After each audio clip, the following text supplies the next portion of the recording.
Let's bring you our top story once again for you now. President Cyril Ramaphosa again expressing his concern over the state of Johannesburg, which, as you know, will play host to the G20 Leaders Summit in November this year. The president lamented the crumbling infrastructure in the city and lingering service delivery issues as he wrapped up his visit to Gauteng on an oversight visit to the province alongside, of course, his cabinet and their deputies.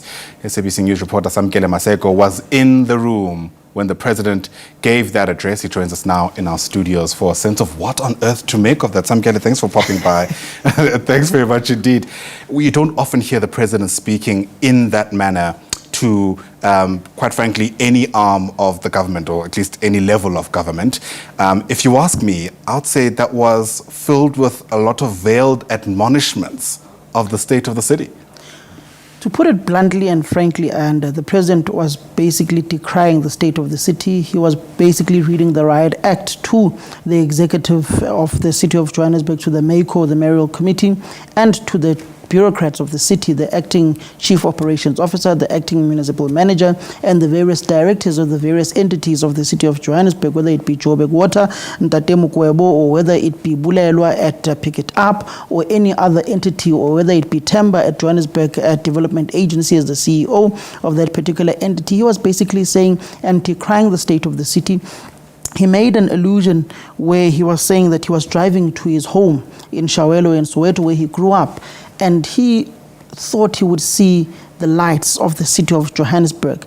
But he said he was driving through darkness, and it felt like he was driving through a dark city, decrying the state of the city of Johannesburg, saying that when they had that particular international ministers conference of G20 ministers, saying it was a dry run for the G20 summit, saying that after that particular summit of these ministers, he was particularly embarrassed at the state of the venue itself, at the state of the aesthetics of the city of Johannesburg and the surroundings, the environment, saying that he, in the evening at 11 at night, called the executive mayor, Tadamorera, and told him what he saw, and he was not pleased. He did not elaborate on his discussion with the executive mayor, but it was him expressing his displeasure at the state of the city of Johannesburg. Yeah, he's also announced, of course, that as part of the interventions, he's proposing a presidential Johannesburg working group.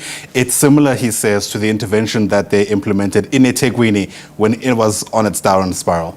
He is bringing that presidential team to come and clean up the mess in the city of Johannesburg. You also do know that the former city manager of the city of Johannesburg, Trevor Fowler, the last time the city of Johannesburg was literally glowing and it was still relatively showing its usual aesthetics, he is also back within the political fold. You also do know that he may bring in the likes of Dr. Cassius Lubisi, the former Director General in the presidency. He's been working in eThekwini with the likes of Ndiema, Michael Mabuyakulu, to try and turn the situation around in eThekwini municipality. You also do know that the former city manager of eThekwini, Dr. Mike Sutcliffe, he is largely heavily involved when it comes to the deployment of former city managers or experts to go and try and resolve crises in municipalities. He may also be deployed to come to the city of Johannesburg to work with the executive of the city of Johannesburg, to work with the bureaucrats of the city of Johannesburg to try and turn around this particular city. But what I found very startling in the president's address was when he invoked the Expropriation Act. And he essentially said that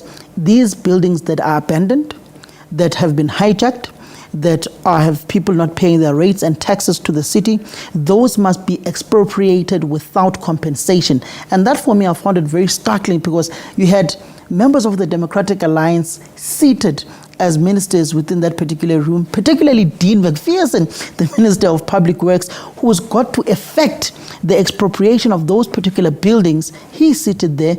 He's against this particular act of law.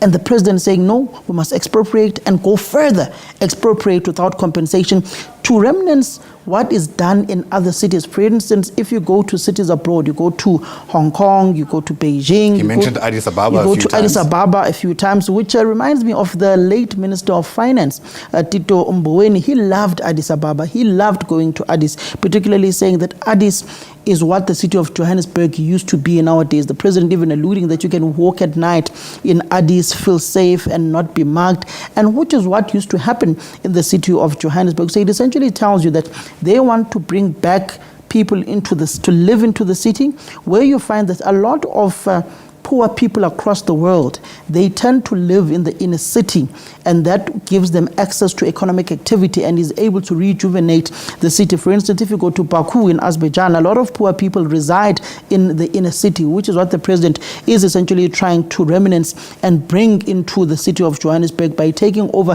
these hijacked buildings, revitalizing them, which goes back to some of the initiatives of the former mayor of the city of Johannesburg, Herman Mashaba, when he spoke about the revitalization of the inner city. I remember one day, one government official who's from another political formation, he said that Herman Mashaba was on the right track within the city of Johannesburg. We may differ with his politics, but when it came to the revitalization of the inner city, Herman Mashaba was on the right path, which is some of the issues the president is again raising today with Executive Mayor Dada Morero, who has a very close working relationship with Herman Mashaba, but also if you go and listen to the president, where he references Kenny Kunene, where he said Kenny Kunene tried to get a meeting with him many years ago to speak about the state of infrastructure of the city, saying that he foresaw the total decay of the infrastructure of the city of Johannesburg. For instance, if the president as well, he's also affected by service delivery issues. When he drives to his home in Hyde Park, he's affected by huge potholes on the roads, which are as big as holes for frogs, for instance, to swim, particularly within those holes on the road. And that just tells you that the Johannesburg Roads Agency needs to jack up its own authority and its own game when it comes to road infrastructure within the city of Johannesburg, but not only when it comes to road infrastructure. Robots, large number of robots are not working, large number of them are vandalized, and they simply don't do anything about them. Yeah, absolutely. The president saying the infrastructure is archaic in the city. He says it's he actually used those words and used several other languages in the country to explain the same expression. What is top of mind, I imagine, for many residents of the city, Samkele, is that they've been saying this for a few months, if not longer than that. And I shudder at the thought of whether or not there would be this kind of urgency to get around to this if there wasn't a G20 summit to be hosted in November. The president says the G20 should be just a sideshow.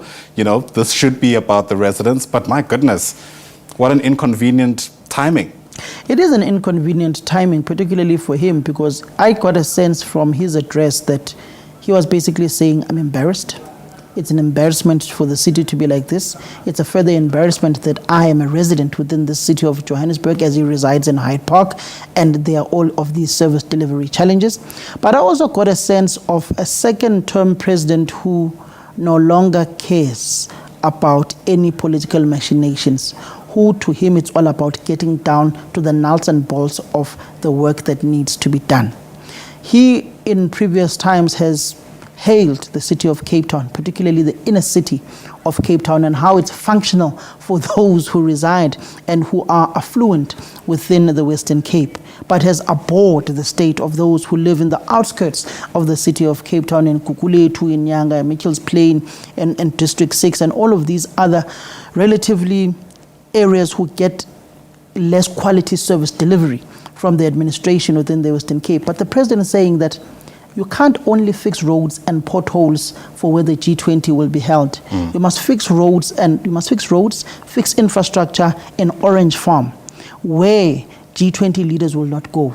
You must make sure that service delivery is felt across the board within the city of Johannesburg and is not only there for a particular segment of society that is rather elite, and that ordinary people must feel the effects of G20, but also have an everlasting effect and change their lives going into the future. And that ultimately told me that he was effectively saying, I'm taking over the administration of the city of Johannesburg de facto. This particular envoy that I'm going to send, a team that is going to come to the city of Johannesburg, is going to help the financial aspect of the city of Johannesburg, speaking about a lot of financial mismanagement within the city of Johannesburg, saying that needs to be fixed, just like they fixed it in eThekwini with the current team that is led by Dr. Cassius Lubisi that is working within that particular municipality. So he was largely referencing and mirroring Johannesburg to eThekwini, but also bringing in the flavor of Addis Ababa. Largely interesting because of South Africa's current dynamics there with those particular cities. But you do know that he enjoys a very close-knit relationship with that particular administration of Addis Ababa and the country as a whole. Speaking about lovers holding hands at night like he used to when he was much younger. But I suppose people in Joburg are hoping for a whole lot more than that. Samkele Maseko, as always, thanks very much indeed for popping by. Important remarks there by the president that I felt were certainly worth highlighting for you as we watch the space between now and November, and more importantly, what happens thereafter.